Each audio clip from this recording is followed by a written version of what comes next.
Hey guys, it's Mane here. So I just wanted to again do another video, kind of going along with the me starting up, doing my daily activities, and talking about a concept in Idleon that hopefully helps some people that are struggling with certain things, like I did. So today's video, I want to talk about no bubble left behind, sort of the mechanics that goes behind it, and what you can do to get the most out of it.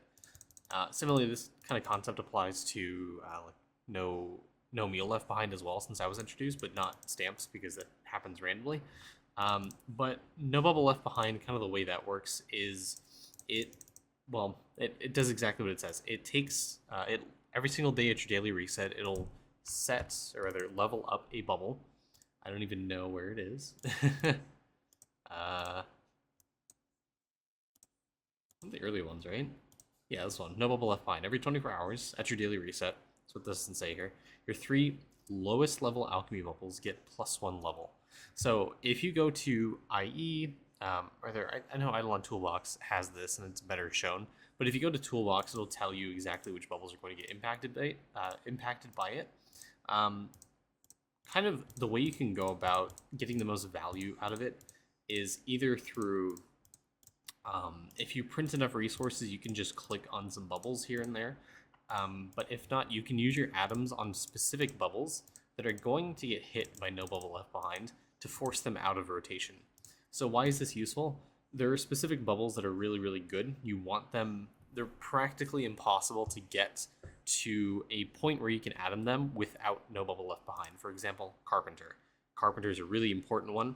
It's practically impossible for anyone who's it is impossible for anyone who's mid to early late game to be able to get this to a point where you can atom it without relying on no bubble left behind, because there's no way anyone's going to have anywhere close to like 100 million orange salts to upgrade this bubble. Like I have 3 mil and my refinery is like pretty high level.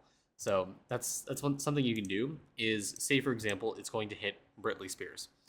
If you can atom Britley Spears, put atoms in it. If you can't, I'd recommend using bargain tags, because frogs are a hell of a lot easier to get than orange salts. Similarly, things like Quick Slap, Sanic Tools, Bug Squared, Accuracy, Cheap Shot, Bojack, Call Me Ash. If any of these bubbles are getting hit by no bubble left behind, anything that's easier to produce than salts, I recommend you spend the resources on those to force Carpenter to get into rotation. For the longest time, Carpenter was out of the atomable range for me.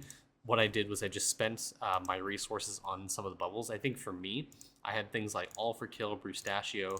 I had a few of the earlier bubbles, like Purple Bargain Tag, Matty Stafford as well as one of them requires salts, kind of hard. Bojack was one. Britley Spears was one.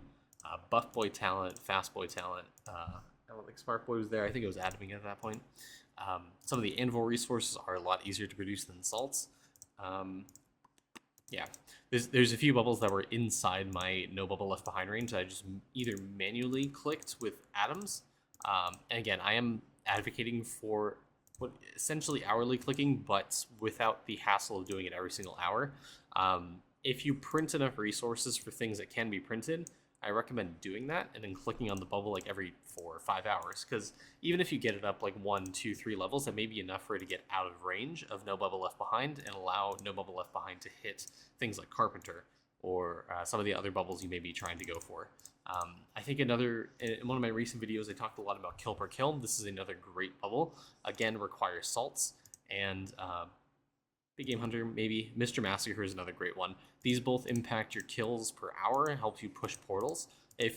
Since they require salts, obviously they're really hard to level up. So if you are able to push the other bubbles past the point of no bubble left behind, past your minimum salts range, or your minimum threshold for no bubble left behind, it'll force upgrading these bubbles, assuming it doesn't hit like the lithium upgrade and it upgrades the other bubbles instead. But you know what I mean. You can also apply that to the lithium bubbles. Obviously, there's a chance for it to hit lithium bubbles anyways, so you can try and do that. It's not mandatory, but this is mainly for things that are harder to upgrade as a result of their resource costs.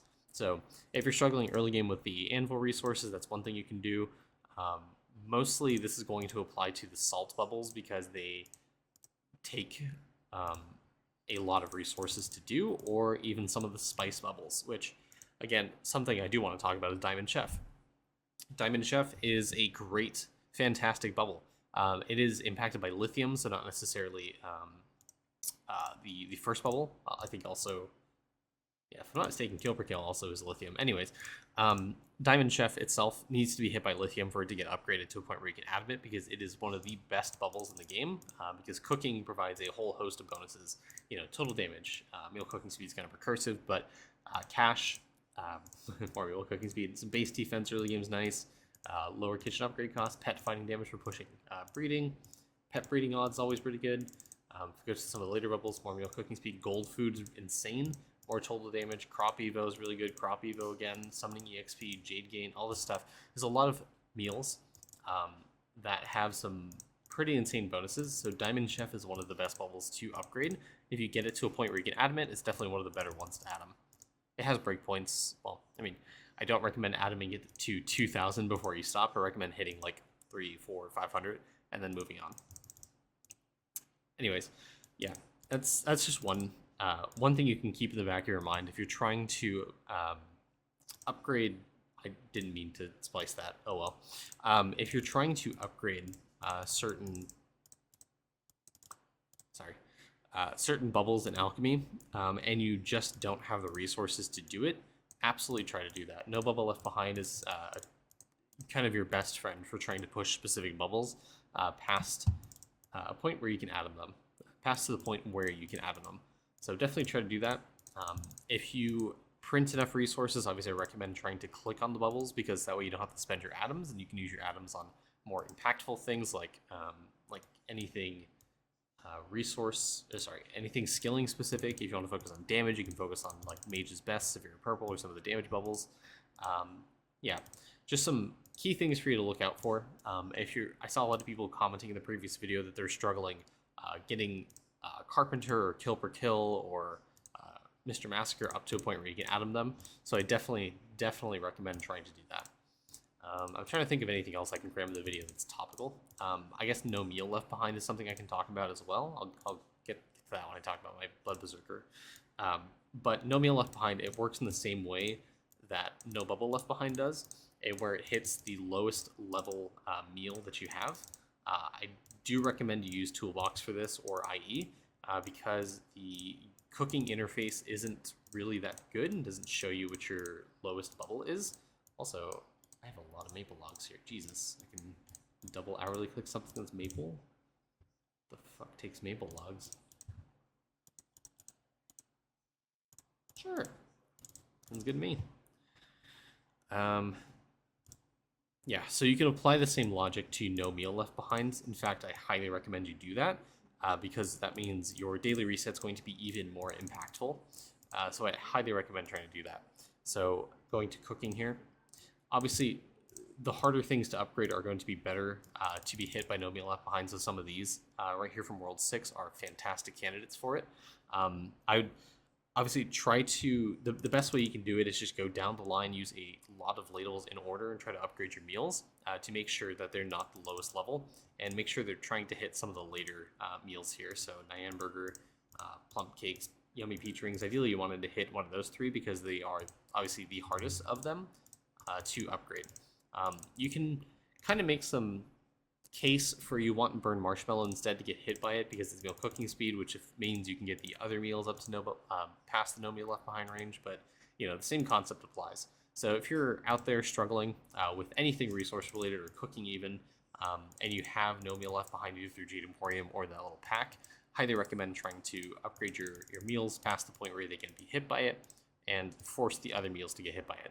So you can kind of use that mechanic kind of smartly to target specific bubbles and get it to a point where you can add it and eventually start snowballing your account from there. So hopefully this little guide helps. If you guys have any questions, obviously reach out into the comments, or obviously leave a comment, get that algorithm going. Feel free to like, comment, subscribe. That'd be really helpful for me. We've been seeing the channel grow a lot. We just recently hit past 500 subscribers, so thank you guys. Really appreciate it. Want to see more growth, and hopefully we can help more people out in the Idleon community. So again, as well, a link in the description for the Discord if you want to join it. We're pretty active in there, answering any questions people have. And I'll see you guys in the next one. Have a good one.